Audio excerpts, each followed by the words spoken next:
आप देख रहे हैं इंडिया पब्लिक खबर और मैं हूं अर्जिता मिश्रा। देश भर में चुनावी मौसम के बीच सियासी धमाचौकड़ी इस वक्त चरम पर है और इन सब के साथ सपा कांग्रेस के बीच चल रही आंख मिचौली अब सीधे सीधे आर पार की जंग में तब्दील होती दिखने लगी है। एक तरफ जहां कांग्रेस हर चुनाव में अपनी इंडिया गठबंधन के साथ ही अखिलेश यादव की समाजवादी पार्टी को हरियाणा चुनाव में हारने से पहले तक लगातार डोमिनेट करती आ रही थी, तो वहीं पहले मध्य प्रदेश फिर हरियाणा चुनाव में कांग्रेस के सुलूक के बाद सपा चीफ अखिलेश यादव ने कांग्रेस को धरती दिखाने का मन बना लिया है। और इसी कड़ी में सपा चीफ अखिलेश यादव ने यूपी के बाद महाराष्ट्र में भी एक ऐसा दांव चला है जिससे कांग्रेस को न सिर्फ तगड़ा झटका लगा है बल्कि महाराष्ट्र में महाविकास अघाड़ी के नाम से जाने जाने वाले इंडिया गठबंधन के बिखरने की भी पटकथा रच दी गई है।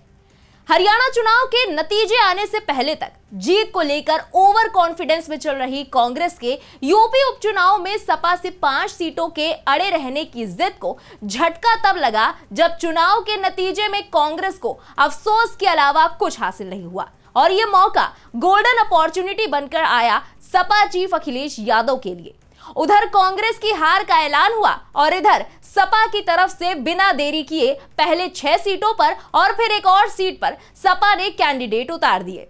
इसके बाद गठबंधन टूटने के कयासों और कांग्रेस की नाराजगी की खबरों के बीच अखिलेश यादव ने साफ संदेश भी दिया कि गठबंधन रहेगा और मिलकर चुनाव लड़ेंगे और फिर शुरू हुआ सिलसिला मान मनौवल का। और आखिरकार कांग्रेस की तरफ से बैकफुट पर आने के बाद अखिलेश यादव ने सभी सीटों पर कांग्रेस के फुल समर्थन के साथ प्रत्याशी उतार दिए।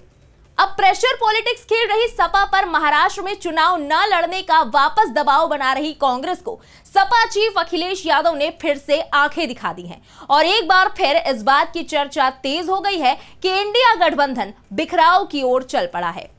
महाराष्ट्र विधानसभा चुनाव में महाविकास अघाड़ी और समाजवादी पार्टी के बीच सीटों के बंटवारे को लेकर नॉमिनेशन के आखिरी वक्त तक बात नहीं बन पाई और अब आखिरकार महाविकास अघाड़ी से 5 सीटों की उम्मीदें लगाए बैठी सपा ने 9 सीटों पर अपने प्रत्याशियों का नामांकन कराकर पेश फंसा दिया है। हालांकि खबरों में कहा यह भी जा रहा है कि सपा के मौजूदा विधायक अबू आजमी और रईस शेख महाविकास अघाड़ी के तहत ही चुनाव लड़ेंगे। बाकी 7 उम्मीदवार समाजवादी पार्टी ने उतारे हैं। ऐसे में अब 4 नवंबर को नाम वापसी के बाद महाविकास अघाड़ी में सपा की स्थिति साफ हो सकेगी। हालांकि सपा चीफ अखिलेश यादव ने महाराष्ट्र में भी अपने समीकरण को मजबूती से पकड़े रखा है, क्योंकि सपा की ओर से महाराष्ट्र चुनाव के उम्मीदवारों की लिस्ट में एम यानी कि मुस्लिम फैक्टर भी साफ देखा जा सकता है।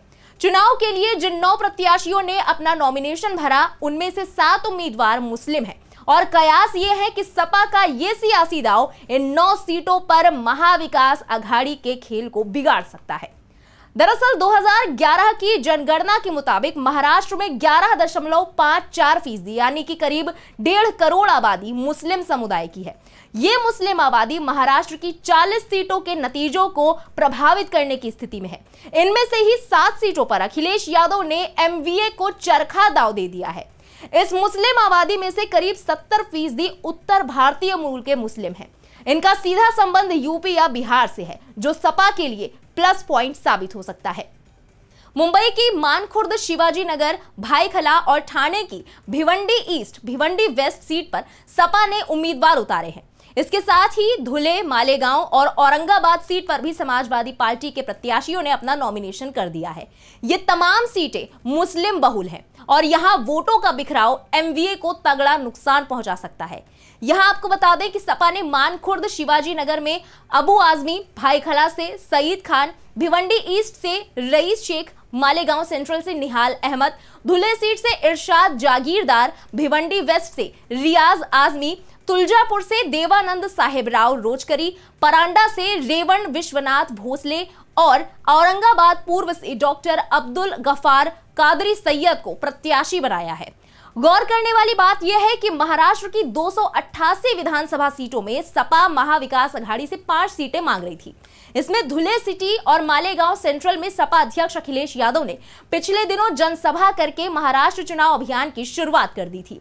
पिछले चुनाव में सपा ने मुंबई की मानखुर्द, शिवाजी नगर और ठाणे की भिवंडी ईस्ट सीटें जीती थी।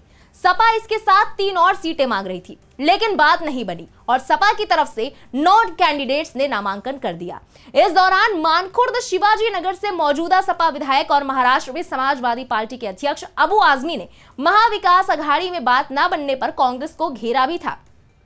अबू आजमी ने कहा कि हमने कांग्रेस को यह समझाने की बहुत कोशिश की कि 1999 के बाद से वो कभी भी निर्वाचित नहीं हुए हैं और हम एमवीए को मजबूत करना चाहते हैं। जो लोग नफरत फैला रहे हैं और बाबा साहेब के संविधान की धज्जियां उड़ा रहे हैं, उन्हें सत्ता में नहीं आना चाहिए। बड़ी बात यह है कि समाजवादी पार्टी के विधायक अबू आजमी ने महाविकास अघाड़ी में 5 सीटों की मांग की थी। इनमें धुले सिटी, भिवंडी पूर्व, मानखुर्द, भिवंडी वेस्ट और मालेगांव सेंट्रल सीटें शामिल थी। आजमी खुद मानखुर्द शिवाजी नगर सीट से एमएलए हैं और भिवंडी ईस्ट से समाजवादी पार्टी के रईस शेख एमएलए हैं। लेकिन शिवसेना यूबीटी ने धुले सिटी से पूर्व विधायक अनिल गोटे को मैदान में उतार दिया। उधर कांग्रेस ने मालेगांव सेंट्रल से एजाज बेग और भिवंडी वेस्ट से दयानंद मोतीराम चोरघे को टिकट दे दिया। वहीं इससे पहले अखिलेश यादव ने भी साफ कहा था कि महाराष्ट्र में सपा की पहले पूरी कोशिश रहेगी कि गठबंधन के साथ चुनाव लड़े। उन्होंने आगे कहा था कि अगर गठबंधन समाजवादी पार्टी को साथ नहीं रखना चाहती है, तब सपा वहीं से चुनाव लड़ेगी जहां उसका संगठन मजबूत है और वहीं से चुनाव लड़ेगी जहां से गठबंधन को नुकसान ना हो। साथ में उन्होंने यह भी कहा था कि राजनीति में त्याग की कोई जगह नहीं है। वहीं राजनीतिक जानकारों की माने तो महाराष्ट्र में अगर अखिलेश यादव नाराज होते हैं और एमवीए गठबंधन से अलग होकर चुनाव लड़ते हैं तो गठबंधन को बड़ा नुकसान हो सकता है, क्योंकि माना जा रहा है कि जिन सीटों पर अखिलेश यादव के प्रत्याशी चुनाव लड़ेंगे उनमें वो भले ही जीत ना पाए, लेकिन वोट कटवा जरूर साबित हो सकते हैं। महायुति का अपना वोट बैंक है जो कि बंटने वाला नहीं है। समाजवादी पार्टी, शरद पवार की पार्टी एनसीपी और कांग्रेस के वोटर्स को ही काटेगी। ऐसे में फायदा महायुति को ही हो सकता है।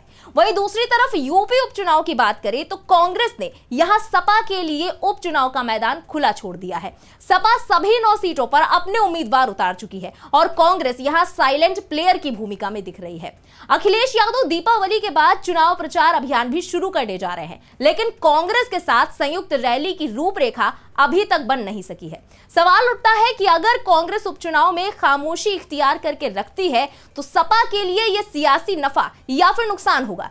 कांग्रेस उपचुनाव में 5 सीटें मांग रही थी, लेकिन सपा सिर्फ 2 सीटें खैर और गाजियाबाद ही देना चाहती थी।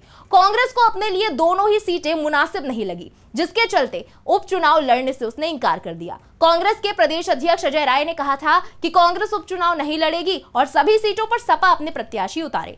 इसके बाद अखिलेश यादव ने कहा कि बात सीट की नहीं बल्कि जीत की है। ऐसे में सभी 9 सीटों पर सपा के चुनाव निशान पर इंडिया गठबंधन के संयुक्त उम्मीदवार उतरेंगे। कहा तो यह भी जा रहा है कि यूपी उपचुनाव में कांग्रेस ने जरूर समर्थन तो कर दिया, लेकिन 2024 की तरह संयुक्त रूप से रैली का कोई प्लान सामने नहीं आया है। अखिलेश यादव ने जरूर प्रेस कॉन्फ्रेंस करके इंडिया गठबंधन और कांग्रेस के नेताओं की समर्थन की दुहाई दी है, लेकिन कांग्रेस की तरफ से फिलहाल किसी भी बड़े नेता ने ऐसे कोई संकेत नहीं दिए हैं। यूपी में लोकसभा चुनाव में कांग्रेस और सपा का गठबंधन था तो उसके पीछे विपक्ष की माने तो दलितों और मुस्लिमों की पहली पसंद कांग्रेस रही। कांग्रेस नेताओं का भी कहना है कि लोकसभा में जीत राहुल गांधी के द्वारा संविधान और आरक्षण का मुद्दा पुरजोर तरीके से उठाए जाने के कारण मिली थी। लोकसभा चुनाव में राहुल गांधी और अखिलेश यादव की सियासी केमिस्ट्री काफी हिट साबित हुई। यूपी की 80 में से 43 सीटें सपा कांग्रेस गठबंधन ने जीती और बीजेपी 62 से घटकर 33 सीटों पर सिमट कर रह गई।